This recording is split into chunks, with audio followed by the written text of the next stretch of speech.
Howdy, guys. Welcome to Cliff Notes and welcome to a recap of the Challenge Double Agents episode 8.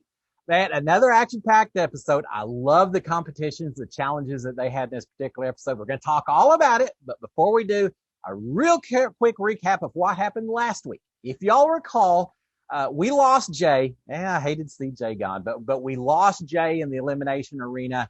But Leroy got his gold skull, and Leroy absolutely deserved it. Man, he flew. He gave it everything he had. He volunteered to go down to the elimination arena, and he made it happen. He got his gold skull. So props and congratulations to Leroy. And then he turned around and he kept KC as his partner. That's a strong duo right there. We'll see if if he keeps his gold skull, and Casey needs to get her gold skull. And we now have, because of the way that worked out, Corey and Teresa are now partners with each other going forward as well. So there you have last week. Let's talk a little bit about what happened this week. First of all, the big question that we don't know going into the episode, is this going to be a guys or a girls elimination? Maybe a woman's elimination, since we had a men's elimination last week, and since men have one more gold skull that's already been awarded as compared to the women. So maybe a women's elimination, but not so certain, and we'll see what happens this week. It's interesting. We're getting into a different stage of this game. We're starting to get people a little bit more nervous about their ability to actually get a gold skull. There's not many of them left, and people are realizing that there's a whole lot more people left than there are gold skulls available. We have a couple of contestants, Lolo and CT in particular, who are starting to realize that the strategy this season appears to be that the rest of the house is going to try to keep the two of them, especially, from getting a gold skull by not ever letting them compete in the elimination arena to get the gold skull in the first place. It's not looking like anyone is willing to vote in either Lolo Nam or CT Big T, so that the only way they're ever going to get their gold skull is if they win the challenge, they become the double agents, and they volunteer themselves to come in to the arena again. So some interesting strategy is starting to take place at this point in time, and it's going to make it tough for Lolo and CT as a result. In terms of the men's, there's only one skull left. We've got Corey, CT, Josh, Mitchie. None of them have gold skulls. And again, one skull left, so getting down to the end here, the way that goes. We do see some talk, I believe it's from Kyle and a few of the others, talking about that they would love to match up Fessy and Josh. Remember, there's some old school vet type players from the challenge that are very anti Big Brother alumni, and Kyle has expressed it very well. And so there's talk about trying to put up Fessy and Josh against each other if it's a men's elimination. But Kyle makes it clear. He's talked to the cameras and has made it very clear. His biggest targets are Fessy and Anissa. He's still upset a couple of weeks ago that he got pulled into the ring. Now, he got his gold skull, so Kyle probably shouldn't be too upset. But he does feel like that Fessy and Anissa did him wrong by bringing him in the first place. So they're still his big targets. We'll see how that works out this week. We do have, going into the challenge itself, to determine who those double agents are going to be. I love this competition. I think they call it the All Brawl Challenge. All I know, it involves a big old pit of mud and a lot of people fighting each other to try to get out of that pit with, they call it a relic. It looks like a tire jack type assembly. Whether it's Survivor, whether it's a challenge, I love these kind of competitions. In this particular case, we get 5 women in round 1, 5 men in round 2, 5 women in round 3, 5 men in round 4. So you're competing 5 at a time. There's some real athletes in the challenge, granted, but to win this competition, normally you can't win it by yourself. You need to either work with some teammates to make it happen, or you just have to be incredibly sneaky. We see a little bit of both of those happen. I love this challenge. So let's start off women's round number 1. Everyone jumps into the pit as quick as they can. Lolo is fast. I think she was in round 1. She is fast. She makes it into that mud pit before anyone else. But it's a pretty big crater that they're feeling around in. No one can find this relic that's buried somewhere in there until Nani. And Nani, She finds it. She is so surprised that she finds it when she finds it. She yells it out. I think I can remember her yelling at it. She makes it clear, just the look on her face, that she has found this relic. And so she grabs it. She immediately takes off, but she's in the middle of somewhat in the middle of the pit when she finds it. And so as she's trying to get to the side, she doesn't stand a prayer. Everyone tackles her. They are all fighting back and forth for this relic. And at one point, it kind of flies up in the air a little bit. Cam grabs it. Cam fought for it. It's not give her lack of credit. Cam fights for this thing. She grabs that relic. She's out. She's out of the pit. She gets across the finish line. Cam has won round one. Now that's not the biggest thing to note from this particular round, because we also have Anissa and Lolo. I go at it. No, not really. But Lola at one point, I'm not even sure she had the relic at this point in time, but at one point Lolo is fighting for it. Anissa's trying to pull her off from the people who do have it, and she manages to get her arm around Lolo's neck a little bit. It doesn't look like it was incredibly aggressive. It doesn't look like it was incredibly rough. Yeah, things happen out there, but she kind of chokes Lolo a little bit, and Lolo goes ballistic. She's griping for the rest of this competition to how you don't play that. You're playing dirty. Anissa, how would she do that? Well, did she do it? Yeah, a little bit. But you know what? In this kind of game, things like that happen. It is what it is. Lolo, I think, got a little more upset than probably she should have. But again, the end result, Cam has won round number one. So men's round number one. I think they're trying this week. If y'all remember last week, they got called out by TJ for not trying the way he thought they should in the competition. They're all trying. They're fighting on this one. We've got Kyle and Fessy and Michi and Nam and Josh. Now, I talked a little bit about strategy, that most of these people can't play just by themselves and win this thing.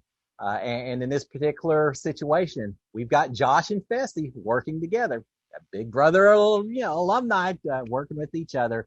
If I recall, Fessy's kind of guarding the exit while Josh looks for the relic and it's kind of guarding the other exit to the crater as well. Fessy's just waiting for someone else to find it, and then he'll take him out, which brings up a good strategy.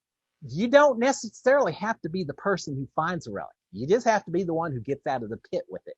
And so Josh and Fessy working together seems like a fantastic plan. But things kind of change up a little bit, and it's because of Nam. Nam, who hasn't said a whole lot. Lolo's accused him of not saying anything at all. Nam's a little quiet. He hadn't gotten involved in some of the drama that some of the other people are. But Nam plays it right. When Nani found the relic, everyone knew. Nam finds it. He doesn't say a word. It looks like he's just shuffling it along on the bottom, waiting for his moment. And his moment finally comes. Fessy turns his attention to the other side of the pit for just a second. Nam grabs that thing. He's out of there. Nam plays it perfectly. Nam wins round two of the men's competition.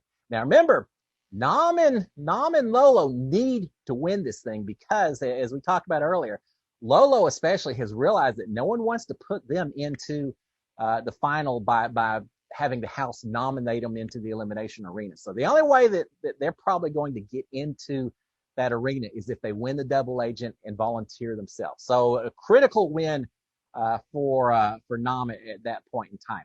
So now we get into the second round of the women. Amber B, Amber M, Gabby, Casey, and Teresa all competing. Important week for a lot of them. It's an important week for Teresa because she knows she's got a target on her back, and that she just needs to try to keep control this particular week. And it's interesting because Teresa turns out that she's the one who finds the relic. She's feeling pretty comfortable. She tries to play it like Nam did, not say a word. Just keep on pushing along and get a little closer. Someone said, I can't remember if it's Anissa or someone said she does not have a poker face, and it's true. You can kind of see that Teresa maybe's a little excited. She doesn't wait long enough. She still has way too many people, too many bodies between her and the exit. But she grabs it. She makes a run for it, and she's tackled. Looks like a good old-fashioned rugby scrum. Everyone takes her out all at once. They're fighting back and forth. Now, I noticed not everyone. Four of the ladies are fighting each other, and Gabby's just kind of standing back. And I call it strategy that she's waiting, or just call it concern about getting involved with some of these women who are very fighting very hard against each other. But for whatever reason, luck and fortune plays into Gabby's hands. Because next thing you know, this relic's popped out of this crowd of people and right into Gabby. She couldn't have been standing any better. It goes right into her hand. She turns around. She runs out. Gabby has won round 3 of the competition. So the 2 winners, Cam and Gabby. We'll see what happens after that. So now we have the final round of the women, and this one's interesting. We've got Corey, CT, Daryl, Devin, and Leroy. Now it's interesting because a few of them have already have the gold skulls. Devin and Leroy do. Corey, CT, and Daryl, they all need it. And again, CT knows that he needs it in order to put himself into the ring and potentially get a gold skull. They all start fighting for the relic or trying to find the relic. Everyone keeps saying CT's got it. He's pushing it along. He's doing just like Nam was doing. And CT's saying, hey, come check my feet if you think that's the case. I think Leroy may be the one that came over and checked his feet. Didn't see anything. So did CT have it the whole time, or did he find it right after Leroy checked his feet? I'm not real sure which is the case, but at some point CT found that relic. He pops out. He heads out the exit as well. So now we've got Nam versus CT as the 2 men's competition winners in the round. So now we're past the beginning, the preliminaries. We're into the, I guess you'd call it semifinals, I suppose. So you've got Gabby versus Cam. The first time, it was a matter of finding the relic and getting out of the pit. They changed up the rules for the second round. Now, they start off each holding on to the relic. Gabby versus Cam. Whoever can rip the relic out of the other person's hands, and I guess just kind of lean outside the crater, just get it out of the crater a little bit, wins that round. Gabby versus Cam. Cam's got to be favored, right? I mean, nothing against Gabby, but you expect Cam to be favored. And of course, she is. It just takes a few seconds to win. It doesn't appear that Gabby had a whole lot of chance on this particular situation. So Cam has won amongst the women. And now we've got CT versus Nam. Now that's quite the competition there, right? Yeah, Nam, a little younger, the German Beastmaster winner, the massive looking guy. CT, few more years on him than when he first started the challenge and such. But CT, don't underestimate him. Don't underestimate the old guy, right? They compete. CT wants it. Now, CT, he's not choking, but he definitely has his forearm pushing down on Nam and keeping his face just a little above the water and all that. Nam's fighting, but CT wants his thing. CT beats Nam. Welcome to the challenge, Nam. You aren't really a vet of this game until you've gotten beat by CT, right? Well, now you got that notch to put under your belt, or however you want to say that you got bested by CT. It happens to everyone. So CT has now won the competition. So here's what's interesting. CT and Cam have now won. Well, they're not partners together. They're on 2 different teams. So how do you award the double agents at this point in time? You can't have Cam versus CT going against each other. It'd be interesting, but you can't have that. So how are you going to make this happen? And it's also interesting because Cam and CT started off at the very beginning targeting each other. Cam's still upset with CT that he didn't accept her offer to be his partner. How different would it have been if that had been the case? But it didn't happen. So now how are you going to solve who the double agents are with this woman from 2 different teams? Well, TJ, he surprised me. He came up with a very interesting idea. He said, okay, CT versus Cam, but it's the 2 of y'all and y'all's partners are coming back into the ring. So now we've got Cam, who's going to be competing against Big T, CT's partner, and CT, who's going to be competing against Kyle, who is Cam's partner. So 2 women, 2 men. The way it's going to work is the woman and the man from the same team are going to have to win a round. They're going to play it just like they played the previous round, both holding onto the relic. Whoever breaks away from the other one wins it. But the kicker here is the man and the woman from the same team have to both win a round. If it's a tie, if one person from one team, one person from the other wins, they have to do it again, which is spelling bad news for CT. CT wants it. CT's got to figure he's got a decent chance of beating Kyle in his round. But Cam versus Big T, we're starting to see that where partner is so important, who your partner is. Fessy talked about it earlier, a little concerned with Anissa. Well, now, as much as I love CT, as much as I've had a blast watching him kind of coaching Big T and saying, show me your war face and things like that, now is the issue because CT is thinking, why should I even go out there? Cam is going to beat Big T every single time. It's his thought. He's not vocalizing it too much. It's mainly to the cameras, but he has said that, and he's probably right. I'd be putting my money on Cam if it came to it. Uh, it made me think, if you're playing this game, if you're CT, is this a good time to approach Kyle and say, look, I'll just throw it to you. We'll throw it to you if you'll take care of us, if you'll be willing to put us in to this competition, make us the volunteer. Remember, Kyle's already got his gold skull, so he doesn't want to go into the ring. So it may be a time where CT could work some kind of deal with Kyle, and maybe he did, but we didn't see that discussion going on.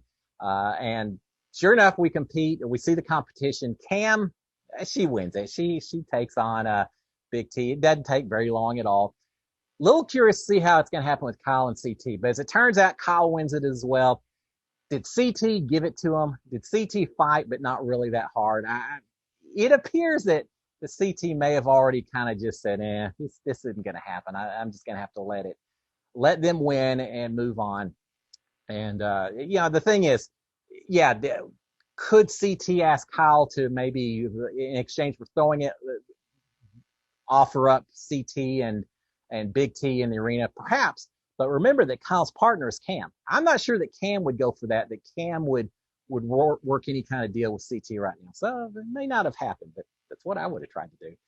But it doesn't matter because, again, Cam and Kyle win it. So now Cam and Kyle are the double agents. They're going to be picking in the elimination arena who goes up against whoever's voted into the house is voted in by the house, which spells bad news for Fessy and Anissa. Because again, Kyle said, y'all are my main target. That's who I'm targeting. They both have their gold skulls. The last thing Fessy and Anissa want is to go back into the ring at this point in time. But with Kyle in charge, they better be prepared for a competition.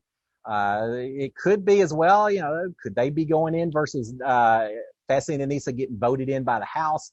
And then if that's the case, Kyle and Cam maybe put up those two against Nam and Lolo. Because everyone thinks that Nam and Lolo are probably the strongest competitive team, strength-wise and everything else, athletic-wise. So who better to put up against Fessy and Anissa if you want to see one of those people go home? Could be. That was my thinking at the time. But we cut away from the competition. We're back into the house before the voting is going on. And Lolo is still griping about getting choked by Anissa. She doesn't let things rest. She just carries a grudge. Perfect for the challenge. Hey, welcome to the perfect show, Lolo. But now Lolo's still griping about it. But here's the thing. Later, Anissa walks in and says, look, I don't play dirty. If I did it, I apologize. I wasn't trying to do it. Anissa is playing so smart at this point in time. Why make enemies, especially with someone like Lolo? Just apologize, say I didn't mean to do it. I'm sorry it happened. I absolutely apologize, and let bygones be bygones. That's what Anissa does. Perfect. I've really respected her play so far this season. Including picking Fessy back when she had the chance. So at this point, we've now got Josh and Nani. They're wanting to go in. They're realizing that they need to get gold skulls as well. And they're wanting to go in against Michi and Amber M, thinking that they're basically the weakest team that's also out there as well. But Kyle's shooting that down. Kyle's saying, nah, I'm not going to do that. No way, why would I let them do that? So keep that in mind. Remember that, okay? Kyle, once again, big brother versus big brother. But Cam, who also is playing a good game, Cam is saying, if I put big brother versus big brother, someone's going home, but someone's sticking around. In fact, 3 people are sticking around. The men or women, whichever gender isn't competing, plus whoever wins. That's 3 people that are going to be mad at me if I do something like that. Why would I ever want to do that? Hey, that's smart. Props to Cam for thinking of that as well. But Kyle talks about also a good point. He says, at this point in time, do you help your alliance or do you go after your enemies? Well, personally, there's not enough time left in this game. There's not enough gold skulls left. I think you got to go against your enemies at this point in time because your enemies are the ones that are going to be most likely to put you back into the ring, even when you've got your gold skull, and put you most at risk. So, yeah, help your alliance when you can. But at this point, I think Kyle's got to target his enemies more than anything else. So Kyle, Kyle is fun. We see Kyle playing the game a little bit. He wants Fessy and Anissa in his number one targets. He tells Amber M, brilliant. He tells Amber M, says, look, if you don't vote for Fessy and Anissa, you're primed for us putting you in. And she says, who are you going to put in against whoever gets Fessy and Anissa? And I think Kyle says, whoever didn't vote for Fessy and Anissa. Just a right in your face kind of threat to Amber M. So he's definitely encouraging her to vote a certain way. Now, it makes sense for Amber M to vote in Fessy and Anissa, because if she does, then if they go in, they're the targets for Kyle. So why would Kyle then put in Michi and Amber M, consider the lightweights? No, he's going to put in someone strong to go against Fessy and Anissa. So it makes sense that Amber M would not want to vote for, Fessy and Anissa, unless they're more worried about getting their skull, which they probably should be. If they want to get their skull, then maybe they should petition Kyle and Cam to put them in, and then put up an easier duo of some sort. But no, that's not to happen. We get the house discussion, and Michi and Amber are very vocal, saying, we don't want to go in. Don't put us in. I think that's bad strategy. I think at this point in time, you got to start whoever you go up with. There's not enough time left. You need to just volunteer and go on up. But they don't do that. They say, nah, we don't want to go in. And it really seems to alienate a lot of the rest of the house and saying, hey, if you're so obviously not wanting to go in, seems like a perfect time to put you in that arena. And so it seems like it really is coming down to Fessy and Anissa or Michi and Amber M. The noms come in. It turns out, sorry, Kyle, not what you wanted. It's not Fessy and Anissa. It is Amber M and Michi are going into the elimination arena. Probably consider the lightweights, the least threatening, least athletic of the duos that are still left without a gold skull. So they've kind of thrown in the sheep for some wolves to go after him at this point in time, it seems like. So we get out to the elimination arena. Looking at the challenge, it looks like it's a repeat of the Anissa Tori challenge, where they had to pull some basket full of heavy balls, knock down a giant target of a skull. First one to do it wins the gold skull. Now, the fact that this competition has already happened with the women, and now we have a follow-up of it, makes me think it probably really is a men's competition. And I got to think everyone in the arena figured the same thing once they got in the arena and saw what the competition was going to be. So we get the announcement that it's Amber M and Michi that are coming down to compete, and Kyle and Cam have to make their announcement about who they're throwing in against them. Gotta say, I was completely surprised. I wasn't counting on this. Their nomination, Nani and Josh. That's what Nani and Josh wanted. And Kyle at the time shot it down and said, yeah, I'm not doing it. Well, he did it now. And I'm not really sure why he did. I would think, why would you help Big Brother players, as in Josh, by allowing him to go in up against someone that's considered one of the weaker players, perhaps, justified or not. But it didn't seem to make a lot of sense why they would put them up as opposed to, I don't know, put up someone that you maybe could have worked a little tighter with in terms of alliances and such. Corey didn't have the gold skull. Daryl as well. I mean, there's players that I feel like Kyle and Cam could have put up. They just make more sense. So I'm still, this is where I wish I had about 30 minutes more to hear some of the discussions and such before this segment of the game. But it isn't to be. So we've got those four into the arena, and sure enough, it turns out it is indeed a men's elimination. Not a big surprise at this point in time, but that means it's going to be Josh versus Michi. Now, Josh, I think he's competed in 4 eliminations perhaps so far, and he hadn't won any of them. If I'm wrong, I'll stand corrected, but Josh doesn't have a whole lot of success when it comes to these challenges, but seems like a bit of a slow pitch to him at this point in time. Of anyone he could go against, Michi's got to be the one he wanted more than anyone else. And sure enough, it turns out it is the same competition that we had previously, except there's an additional slide puzzle mixed in before they ever pull a basket of balls. And we have the competition. Josh solves that slide puzzle pretty quickly. Michi, on the other hand, just couldn't quite figure it out. It's a rhythm. You just have to kind of get into the swing of things, and Michi never could do it. Josh gets that puzzle solved. He pulls those balls over. He is so far ahead until he starts trying to throw the balls to break the targets. And I don't know. It's like he's throwing bean bags or soft pillows. He cannot break these targets. Then eventually it looks like he didn't bother looking at his slide puzzle, which had dots on the parts of the target that were breakable. And once he consults that and he realizes that some of the squares break, others don't, he starts targeting those squares. And Josh wins the competition. And Josh, props to Josh. He's a former Big Brother player. I'm supporting him all the way. I love watching Josh play. I'm so incredibly happy for him. He acts as though he just won the whole $1 million challenge finale. He is incredibly excited, which, hey, do your celebration. Josh, you deserve it, my friend. I'm glad you got it. I'm glad we got another Big Brother player with the gold skull. But yes, he is incredibly happy. Now here's the thing. Now he's got to hold on to that gold skull, because with Josh winning his gold skull, we now have 5 men that have gold skulls, and we've got 4 or 5 men that don't have gold skulls. I guess 4 left that don't have gold skulls. Well, they're going to be fighting for those. And if you're going up against people, who are the weakest of the men with gold skulls? I got to figure that Devin and Josh may be considered 2 of the ones that would perhaps be the easiest to beat of the men that have gold skulls. So he's got his gold skull. Doesn't mean he's going to hold on to it. We'll find out as we go forward in the season itself. But we do have now Josh with the gold skull. Unfortunately, that means we've lost Michi. Michi never really got a chance to do a whole lot with this game. He just, I think he waited too long, and he just never quite figured it out. But as Michi, I'm sorry it didn't work out better for you, but it just wasn't to be. But Josh has got his gold skull. So now Josh has to make his decision. Does he keep his current partner of Nani, or does he grab someone else instead? I've argued all season. There's something to be said about maybe pulling in another partner that also has a gold skull. So there's no incentive for either one of y'all to want to go back into that arena. But he doesn't do it. And he says, no, I'm keeping Nani. There's no way I'm going to get rid of her.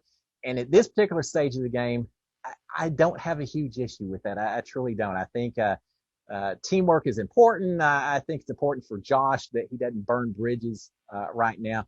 Now, Nani, if she gets a chance, she's going to want to volunteer the 2 of them to come into the elimination arena so she can fight for her gold skull.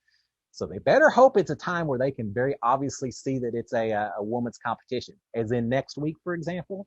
If she volunteers herself next week, Josh is probably safe. But other weeks, we maybe not. But anyway, so Josh keeps Nani as his partner, which means that Amber M is now, because she's lost her partner, Michi, Amber M is now the rogue agent, which means that next week will be, it's got to be, right, a women's elimination. So the woman who's eliminated, her partner will now be partnered up with Amber M, who lost her partner this week, which is interesting because that means that all of the teams next week the men know that that if their partner and they get thrown in the elimination arena and lose, that man's going to be partnered up with Amber M, who's not considered a strong competitor. So the guys are really going to be not wanting their partner or their team to get thrown in the elimination arena next week. I believe. I think they're all going to be pushing to try to avoid potentially getting paired up with Amber M. But we'll see. So there you have it, guys. Episode 8. I love these challenges. Props to my former Big Brother player, Josh, for getting his gold skull. Finally, Josh, you finally got it. Now let's see what happens. See if you can keep it. And if you do and you get into the finals, to see what you can do there. You're going to surprise some people, depending on what you do. But there you have it, guys. I'll see y'all next week for episode 9. We'll see how this all plays out. All of men's gold skulls are gone. Only a couple of women's gold skulls are left. So it's getting close. And then there's going to be fighting for those who already have their skulls to try to grab them from them. Y'all have a great one, guys. See y'all next week. Cheers, my friends.